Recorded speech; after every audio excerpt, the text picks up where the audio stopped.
Hola chicos, ¿cómo vamos? Muy bien, entonces entramos en las dos últimas partes de las últimas clases de termodinámica para luego devolvernos a la parte de oscilaciones y ondas. Entonces, en esta parte de termodinámica seguimos analizando lo que tenemos hasta ahora, que son la ley cero y la primera ley. En el caso de la ley cero, tiene que ver con la temperatura. En el caso de la primera ley, tiene que ver con la energía interna. También hasta ahora hemos definido variables de estado que dependen solamente del estado termodinámico de un sistema, más no del proceso que lo lleva a dicho estado, ¿vale? Como son presión, temperatura, volumen, energía interna, ¿listo? También vimos las variables de transferencia, como son el calor y el trabajo termodinámico. Otra de las variables de estado que vamos a definir ahora es la famosa entropía.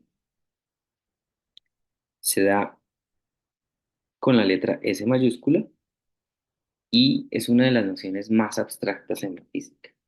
Tiene varias interpretaciones por ahí, am, unas más acertadas que otras y que hay que tener cuidado con lo que uno ve. Lo que sí es cierto es la definición desde la mecánica estadística.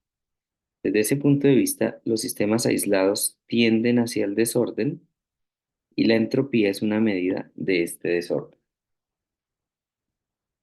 Eso es lo que se define como entropía desde el punto de vista estadístico, cuando son muchas partículas.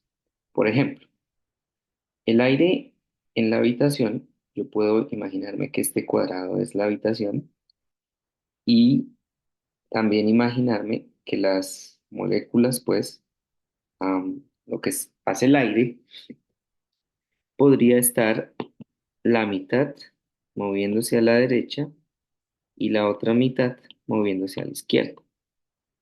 Esa es una de las posibles configuraciones, entre infinitas. Pero esta configuración en particular, que es algo supremamente ordenado, difiere completamente de la realidad. ¿Por qué? ¿Qué es lo que uno ve? Pues que las moléculas de aire en una habitación hacen lo que se les da la gana, ¿no? Para cualquier lado.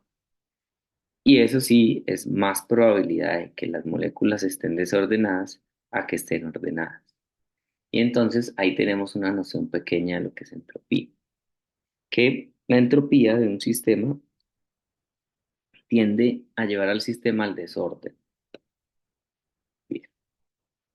Entonces miremoslo desde ese punto de vista, como una tendencia de un sistema aislado hacia el desorden. Para seguir hablando de esto y después formalizar un poquito más la definición de entropía, primero tenemos que definir un microestado. Y esto es mejor definirlo de la siguiente manera. Tengo dos ejemplos de microestados. El microestado número uno es cuando la mitad de las moléculas del aire van hacia un lado, hacia la derecha, y el otro hacia la izquierda. Este que acabé de describirles. Un microestado número dos es la situación cuando se mueven al azar. ¿Cuál es más probable? ¿El ordenado o el del azar?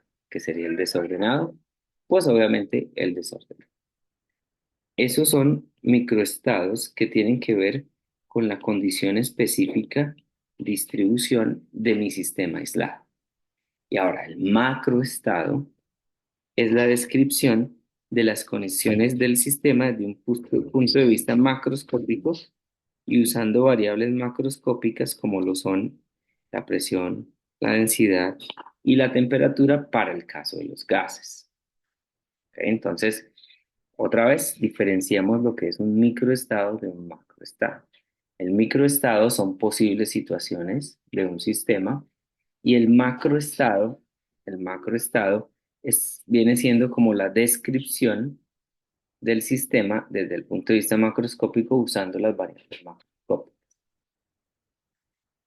Pero esto se entiende un poco mejor un ejemplo con dados. Consideremos el dado. Yo digo que mi macroestado es 4 cuando yo tengo dos dados. ¿Listo? 4. O sea, la suma de lo que me salga en el primer dado más la suma de lo que, perdón, más lo que me salga en el segundo dado me tiene que dar 4. Ese es el macroestado, un 4. ¿Cuáles son los posibles microestados? Pues un uno en el primero, un 3 en el segundo, en cada uno un 2 o un 3 en el primero y un uno en el segundo. Todos estos microestados son igualmente probables y además están relacionados con el mismo macroestado que es en dos dados saque 4. ¿Vale? ¿Se entiende? Bien. Al examinar todos los macroestados posibles, se encuentra que los macroestados asociados al desorden tienen muchos más microestados posibles que los asociados con el orden. ¿Ok? Pues, ¿cómo va la cosa?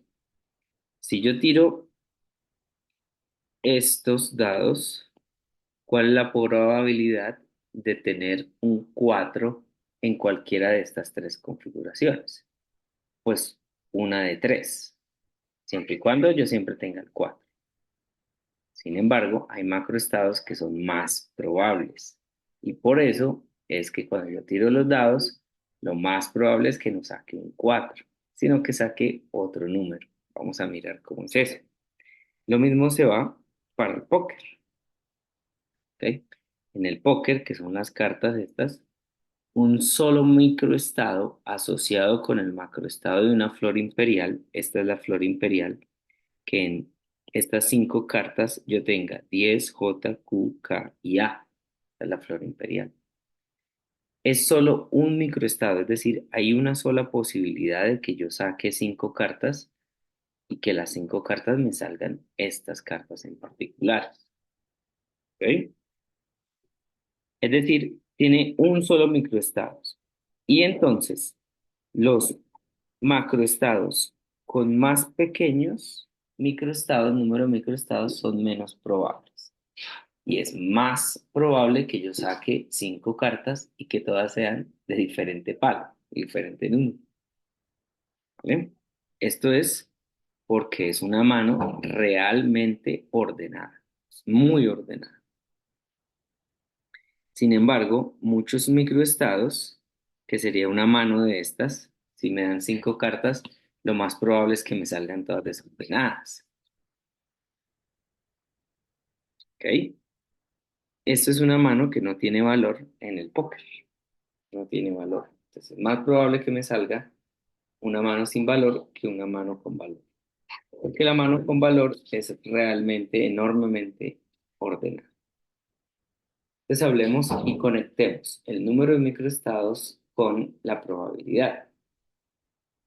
La probabilidad de la flor imperial es de hecho igual a la probabilidad de una mano sin valor. ¿Por qué? Pues hagamos el conteo de cartas, ¿no? Son cuatro palos, cada palo de 13 cartas son 52 cartas. ¿Qué probabilidad hay de que me salga un 10 en la primera carta que yo saque? Pues una de 52. ¿Cuál es la probabilidad de que me salga un J después de que saque el 10? Pues una en 51. Que ya tengo el 10, ahora que ya tengo la J, ¿cuál es la probabilidad de que me salga la Q? Pues una en 50. Me quedaron cinco cartas y yo tengo que sacar una. Y acá lo mismo. ¿Cuál es la probabilidad de que al sacar una carta de 52 me salga la Q de diamantes? Pues una en 52. Después de que tengo esta, me quedan 51 cartas. ¿Cuál es la probabilidad de que me salga el 8 de picas? Pues una en 51. Pues la probabilidad es exactamente igual. Solo que am, eso en cuanto al microestado. Pero en cuanto al macroestado, de decir flor imperial o decir mano sin valor, pues solamente hay cuatro flores imperiales, porque es la de picas, la de diamantes, la de trébol y la de corazones. Cuatro flores, no hay más. En cambio, ¿cuántas manos sin valor hay en el póker? Muchísimas. Entonces, la asociación de probabilidad va con el macroestado debido a que los microestados tienen la misma probabilidad. Entonces acá volvamos. El macroestado, que es 4, y los microestados, que son 3. Dentro del 4 que tengo que tener, tengo 3 posibilidades, ¿vale? Y cada posibilidad es igual de probable. Un tercio, un tercio y un tercio. Pero eso es diferente a la probabilidad de que me salga un 4 al tirar dos dados, porque si yo tiro dos dados, puede que me den un 5 2, que es un 7, un 5 3, cualquier número que se me venga en la mente que sea la suma de dos dados. Bien. Supongamos que seleccionamos 4 cartas al azar de un mazo estándar y terminamos con un macroestado de 4 2. O sea, el 2 2 2 y 2. ¿Cuántos microestados se asocian con este macroestado? Solamente hay uno. ¿Por qué? Porque solamente tengo un 2 de trébol, un 2 de diamante, un 2 de corazones y un 2 de picas. El 2 de cada mazo. Y son 4 mazos. Por eso, el único macroestado posible es eso. Es un estado bastante ordenado también. ¿Ok? Bien. Entonces tengo esto de acá. Es un solo microestado asociado a un macroestado. Ahora supongamos que levantamos dos cartas y terminamos con un macroestado de dos ases. Es decir, saco dos cartas y necesito un as y otro as. ¿Cuántos microestados se asocian a ese macroestado? Pues aquí ya tengo más, porque puedo tener el as de picas y el as de diamantes, el as de diamantes y el as de trébol, picas y trébol, diamante, corazones, picas, corazones, trébol, corazones. Es decir, hay 6 microestados que cumplen con la condición del macroestado. ¿Cuál es? Que tenga dos ases, ¿sí? Entonces, como tengo para escoger, tengo más estados, microestados. Entonces, el número de microestados de dos cartas de un tipo es mayor que el número de microestados que cuatro cartas de un tipo. Evidentemente. Porque aquí las cuatro cartas de un tipo me agotan el mazo. Este no me agota el mazo. Los números del mazo son cuatro en un caso total de cartas de póker. Y por eso, cuando tengo el macroestado más ordenado, es más difícil sacarlo. Es decir, que el valor en el póker de cuatro cartas de un solo tipo es mayor que el valor de dos cartas de un tipo, obviamente. En los procesos físicos también existen macroestados ordenados y desordenados. Y también la probabilidad del macroestado ordenado es mayor que la probabilidad del macroestado desordenado. ¿Ok? Es decir, ¿cómo es esto? La probabilidad de que yo pase de un macroestado ordenado a un macroestado desordenado, ir del orden al desorden, es mayor que la probabilidad de que vaya del desorden hacia el orden. Y eso tiene que ver con esto, con lo que hemos discutido, que el número de microestados asociados al desorden es mayor al número de microestados asociados al orden. Como conclusión de esta discusión pequeñita, pues es simplemente el hecho de lo siguiente. Un sistema y sus alrededores para incluir todo el universo, en ese caso, ese es como el sistema, mi universo, en ese caso, el universo siempre se mueve hacia un macroestado que corresponde a mayor desorden.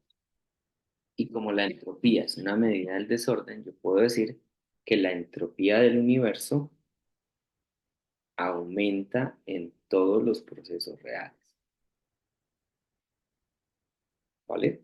Entonces, otra vez, hemos discutido la parte de microestados y macroestados para definir la entropía. Un macroestado puede conseguirse a partir de muchos microestados.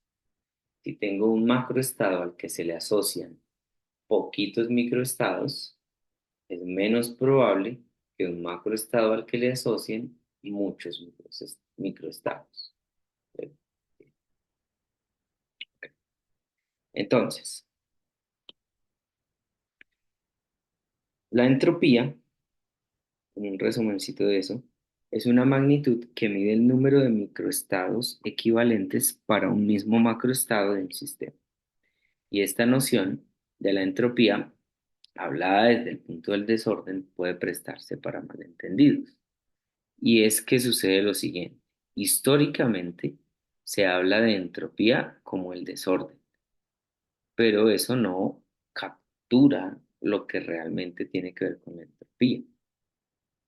¿Nos sirve hablar del desorden? Claro que sí, pero solo a manera de introducción. Ahora sí vamos a atacar un poquito la versión oficial de la entropía.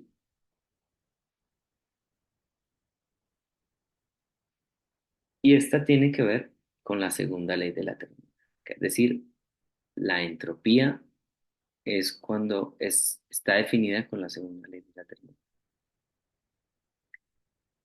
¿Y qué dice? Una de sus formas es la siguiente. Un sistema evoluciona a su configuración más probable, que es la que se da con más microestados y coincide con la que mayor entropía tiene.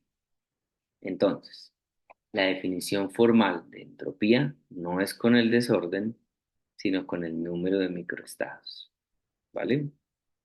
Ahí ya no hay ambigüedad, simplemente está definida o depende del número de microestados. A mayor microestados, mayor entropía. Eso es lo que quiere decir esta segunda ley de la termodinámica, sin hablar de desorden, ¿ok? La entropía en termodinámica involucra también transferencia de energía. Tenemos dos mecanismos de transferencia, que es el calor y el trabajo, y la entropía se relaciona con la transferencia de calor. Y no en cualquier proceso, es un proceso reversible. Ya hemos visto algo de procesos reversibles y algo de proceso infinitesimal, ¿se acuerdan? Cuando hacíamos esto de la arena para granitos de arena para bajar el pistón y toda la cosa, que esos son más bien casi reversibles, cuasi los mencionábamos ahí, ¿ok? Entonces, es solamente cuestión de recordar. Y acá vamos a recordar un poquito. Un proceso infinitesimal es aquel proceso en el que los cambios se dan tan pequeños que yo puedo decir que este está en equilibrio, este está en equilibrio, este está en equilibrio y este está en equilibrio. Eso es lo que es un proceso infinitesimal. Si yo digo que está un proceso infinitesimal, puedo asumir que la temperatura puede ser constante, ¿ok? Si doy un pasito chiquitito, no estoy cambiando mucho el sistema. O sea, la temperatura es prácticamente constante. Entonces, la transferencia de calor es infinitesimal, un de Q, y eso es lo que yo llamo cantidad de energía transferida por calor cuando el sistema sigue una trayectoria reversible entre los estados. Una trayectoria reversible es una trayectoria que se da en un proceso infinitesimal. Si esta es la parte infinitesimal y la temperatura es constante, yo defino el cambio de la entropía como la transferencia de energía dividido en la temperatura. Y entonces he definido el cambio en la entropía en un proceso infinitesimal. Como la entropía es una variable de estado, solamente depende de los puntos extremos. Si esta es mi trayectoria y F, no depende de cuál yo agarre. Y ahí está como la clave, ¿no? Es decir, esto de acá. Y fíjense la siguiente afirmación. El cambio en entropía para un proceso irreversible se determina al calcular el cambio de entropía para un proceso reversible que conecta los mismos estados inicial y final. ¿A qué se refiere eso? Esto tiene que ver con el diagrama PV. Si yo empiezo acá y termino acá, yo puedo agarrar cualquier proceso. Supongamos que agarro este, que es irreversible, ¿vale? Y yo quiero calcular esa entropía en ese proceso irreversible. Pues, ¿qué es lo que hago? Me voy a un lado, es decir, me voy a una trayectoria entre los mismos puntos con un proceso reversible. Entonces, el cálculo de entropía en la parte izquierda me va a dar un ds. Y ese ds es el mismo para el proceso irreversible. Y esa es como la clave que tenemos. Entonces, si estoy viendo una película en inglés, en el idioma inglés, tengo que utilizar subtítulos. Una vez los leo esos subtítulos que están en la parte, digamos, reversible, mi cerebro conecta al proceso irreversible que sería la parte del inglés. Y entonces yo soy capaz de comprender lo que está pasando en la serie o en la película. Acá es lo mismo. Tengo mi proceso irreversible, me voy al proceso reversible, entiendo acá, estos son los subtítulos, y una vez entiendo, le doy sentido a la película o a la serie. Así me gusta explicar. Ojalá les, les haga las conexiones en el cerebro de esa manera, y si no, pues cada quien entiende como de manera diferente, ¿no? Así que busquemos la forma en que todos comprendan. ¿Qué casos hay posibles? Dos, el sistema absorbe energía en el cual dq es mayor que cero, por tanto la entropía aumenta. Si el sistema expulsa energía, el calor es negativo y la entropía, el cambio en la entropía es negativa, por tanto la entropía disminuye. ¿Vale? Bien. Esto era en procesos infinitesimales, muy chiquitos, muy chiquitos. Ahora, ¿qué pasa si yo quiero hacer un proceso finito? Miremos la estrategia. Pues en general la temperatura no es constante.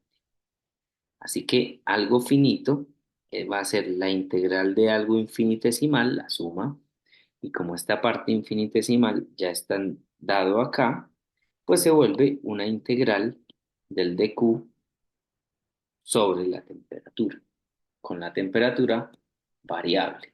Es decir, esta parte del numerador va a ser una función de la temperatura. Y ustedes, de hecho, ya conocen eso. Si yo tengo un calor específico, ese calor específico va a ser mc de T, cuando le ponga el de Q. Entonces, fíjense que ahí me queda, es una constante, sí, pero me está dando exactamente la variabilidad que necesito para integrar. Y me quedaría de T sobre T. Y eso es un logaritmo. Pero vamos a ver ejemplos. El delta S para el sistema que va de un estado a otro tiene el mismo valor para todas las trayectorias que conectan los resultados. Esto es lo que les decía ahorita.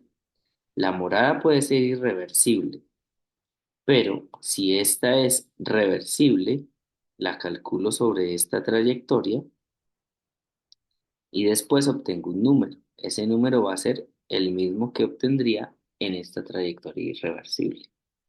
Entonces es como un diccionario, como un mapeo. Esa es la ventaja de la entropía y sus propiedades. Si se nos presenta un proceso irreversible, podemos encontrar delta S escogiendo una trayectoria reversible. Fíjense que lo repito varias veces porque esta es la clave de la segunda ley de la termodinámica. Me dan un problema. Tengo un proceso termodinámico de este.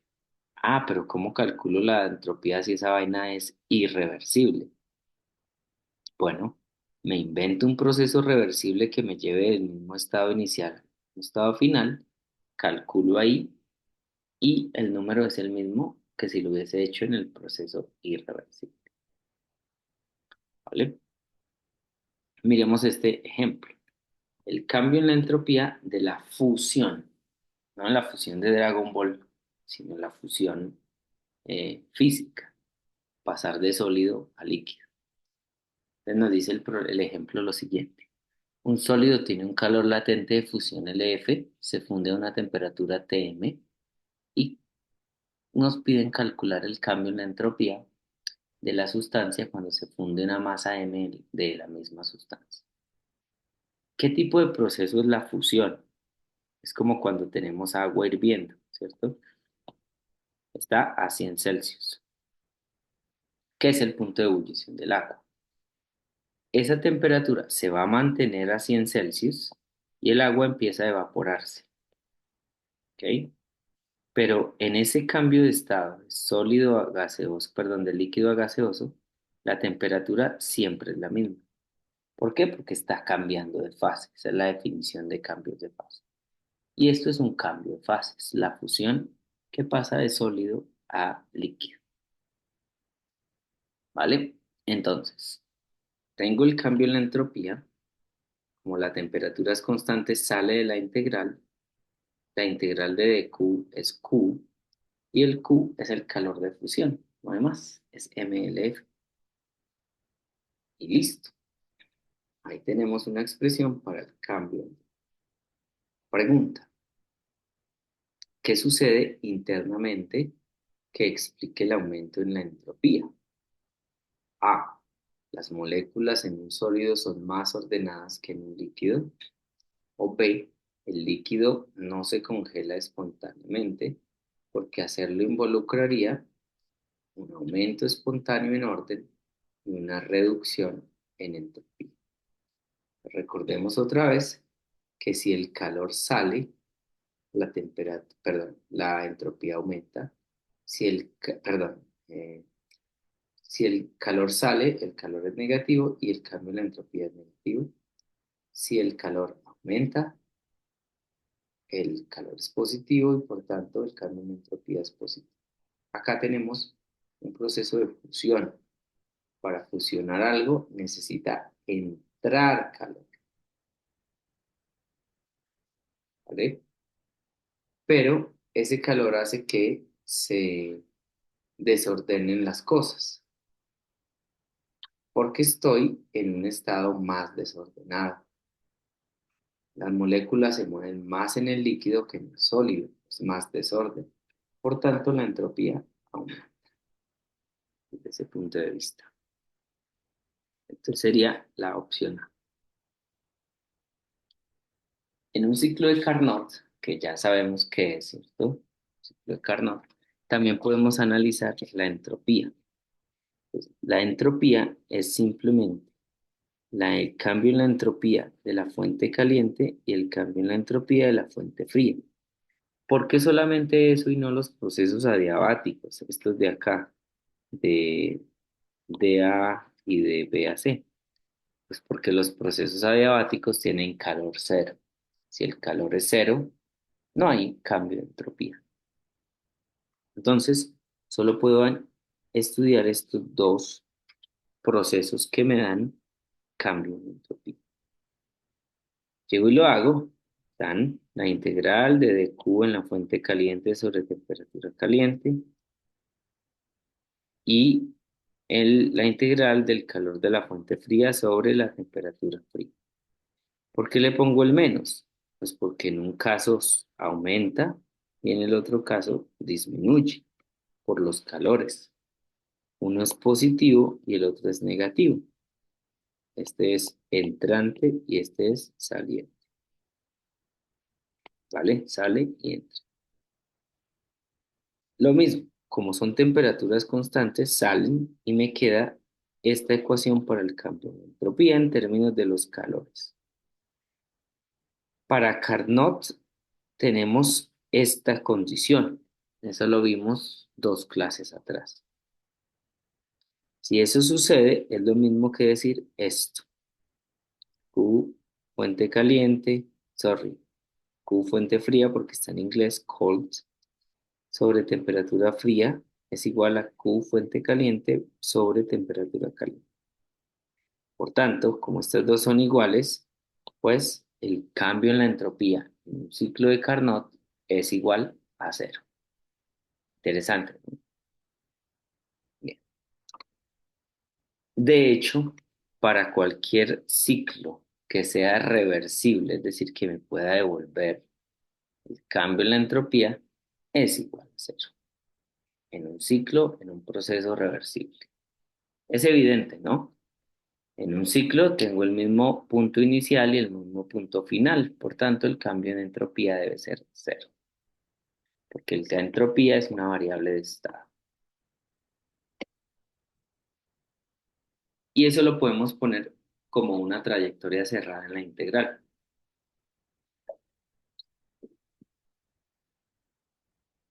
Miremos acá, otro ejemplo ya con números. Una charola de hielo contiene 500 gramos de agua a 0 Celsius. Calcule el cambio de entropía del agua conforme se congela lenta y completamente hasta cero. Es decir, toda la masa se congela. ¿Qué conozco? Es un calor de fusión y es fusión inversa, ¿no? Esto es más bien de congelación, que es lo mismo, es un cambio de estado. El 0 Celsius es lo mismo que 273 Kelvin. Aquí me olvido el punto 15. Entonces, el delta S, que es la integral de Q sobre T, sale la T porque es constante. Me queda el calor, que era lo mismo que habíamos hallado antes. Y ahora simplemente reemplazo el calor por ml. La masa, medio kilo. El L, el calor de fusión del agua es este, sobre la temperatura en Kelvin. Y esto me da un cambio en entropía negativa. Como tiene que ser, ¿vale? Porque el calor está saliendo. Yo, si quiero congelar, tengo que quitarle calor, calor negativo. Por eso la entropía disminuye. Porque voy del desorden al orden. Más microestados a menos microestados asociados.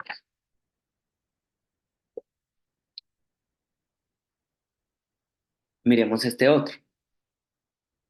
Una masa de una sustancia con calor específico C se calienta desde T inicial a T final. Imagine que por calor absorbe, o sea, está ganando energía, de depósitos a temperatura incrementalmente mayores, ¿ok?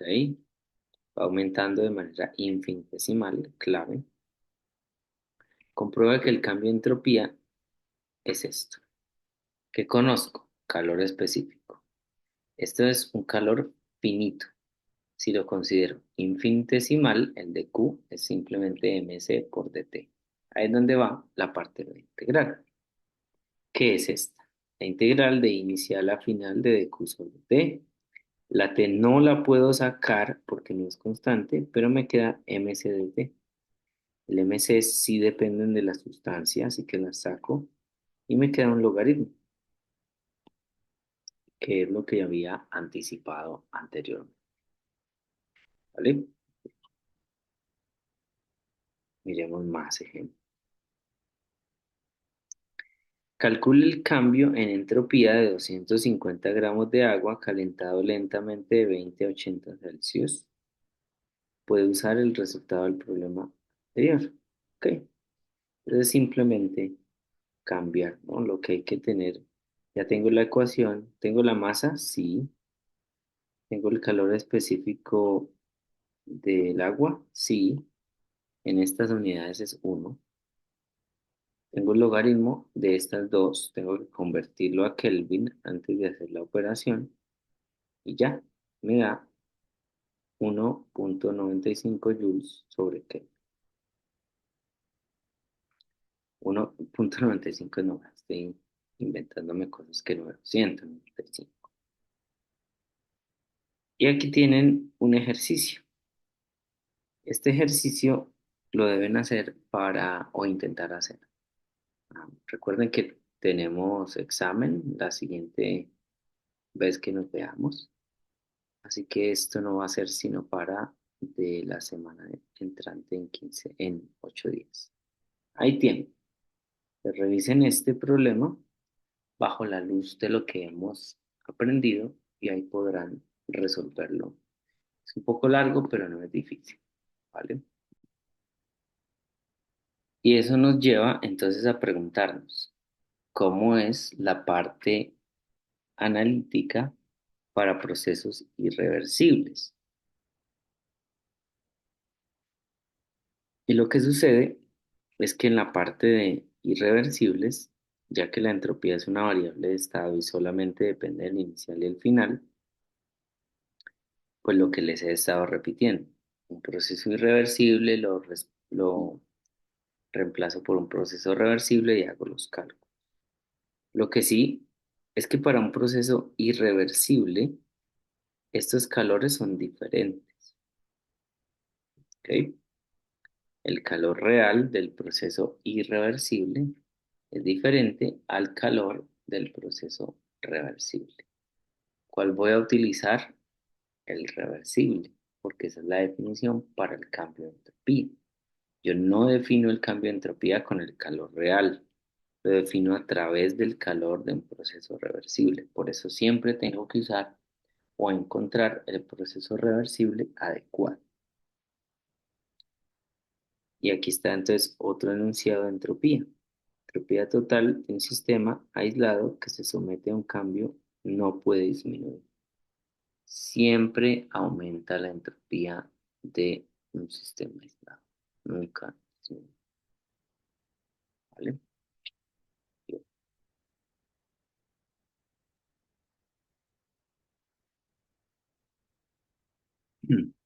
En el caso de sistemas aislados, que ya sabemos cuáles son aquellos que no interactúan con el entorno, en procesos irreversibles la entropía siempre aumenta y en un proceso reversible la entropía es igual a cero.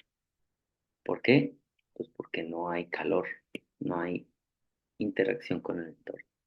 Por tanto, el delta S es igual.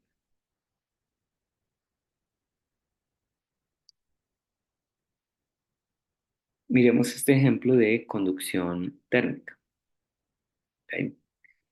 Que es la parte de máquinas.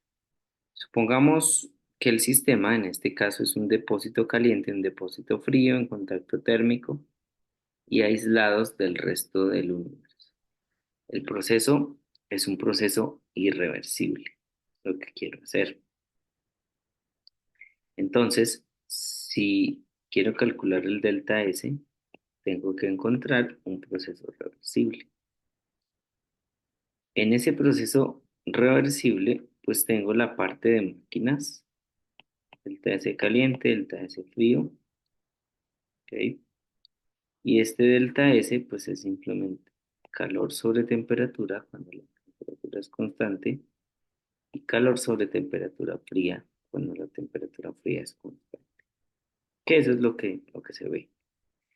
En esos casos, este calor, como es el mismo, pero las temperaturas son diferentes, una temperatura más pequeña es un número más grande cuando se divide entre él, y una temperatura caliente es obviamente más grande que la fría, y al estar en el denominador me hace que sea más pequeño.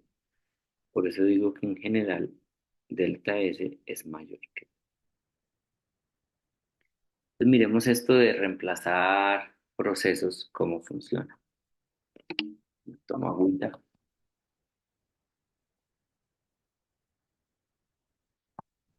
Este es un viejo conocido, la expansión libre con la membrana y se rompe la membrana automáticamente.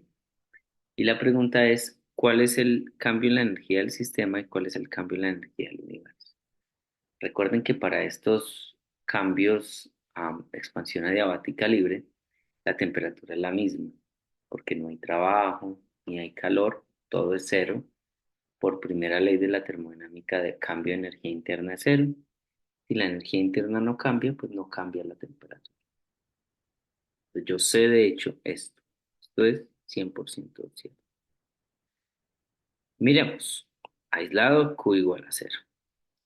Si el Q igual a cero, lo meto en este de Q, pues me va a dar que el cambio en la entropía sería cero. Pero Eso no es lo correcto. Lo que necesito hallar es un proceso equivalente reversible. Y ahí calculo. El sistema equivalente se da con un material aquí que me mantiene la temperatura constante y le dejo libre el émbolo para que suba su volumen, porque la diferencia está solamente en el volumen. Entonces, lo que tengo que hacer es, ya que T es constante, me queda Q reversible sobre T, ¿vale? Pero en este caso, la primera ley me dice Q reversible, que es diferente de cero, más el trabajo, que es un trabajo isotérmico, es igual a cero. En estos trabajos isotérmicos me da que el cambio en la energía interna es cero. Es decir, estoy obteniendo el mismo resultado de antes, que la temperatura sea constante. Y entonces voy a tener que el calor es igual a menos el trabajo termodinámico. Pero ¿cuál es el trabajo termodinámico de una expansión? Pues, ¿cómo sé que es una expansión? Porque el pistón está acá y termina por acá. Hay un volumen final delta de V, ¿vale? Y ese trabajo termodinámico de una expansión ya la hemos hecho antes, que es la integral de P por dV sobre V. Entonces eso me da un logaritmo que es pie final menos P inicial. Por tanto, el cambio en la entropía asociada pues es QR sobre T, pero QR es menos W y W es esto. Si divido esto entre T y le quito el menos, tengo NR logaritmo, que es exactamente el cambio en la entropía. Como el volumen final es mayor que el volumen inicial, voy a tener que esta función siempre va a ser positivo. Eso lo podemos ver en la función del logaritmo. Cuando es uno, es decir, el b final es igual al b inicial, pues el logaritmo es cero y no hay cambio en la entropía. Pero acá el b final es mayor que el b inicial y el logaritmo es positivo. Si el b final es más pequeño que el b inicial, el logaritmo es negativo. Pero en este caso, como es una expansión, no una compresión, el volumen final es definitivamente más grande que el volumen inicial. Si es un sistema aislado, como es el caso del que tomamos, es aislado, no interactúa con los alrededores. Una cosa es el cambio del sistema con estos análisis y otra cosa es el cambio en la entropía del resto del universo. Como no hay interacción por fuera, tanto el Q como el W es igual a cero, pues por tanto el cambio en la energía interna va a ser igual a cero. Y eso me lleva a que no tengo absolutamente nada. Que si no hay calores, pues el trabajo, el cambio en la entropía va a ser cero. ¿Ok? Importantísimo, parece que pasa desapercibida, pero esta es una de las grandes cosas que, que debemos entender y es que cuando tengo un sistema aislado, en ese sistema aislado la entropía aumenta y en el resto del universo se queda igual, no cambia, ¿vale? Yo creo que podemos dejar hasta acá en términos de conceptos de entropía. Hagan el ejercicio que les dije de la mermelada y nada, vemos la siguiente vez. Chao, chao.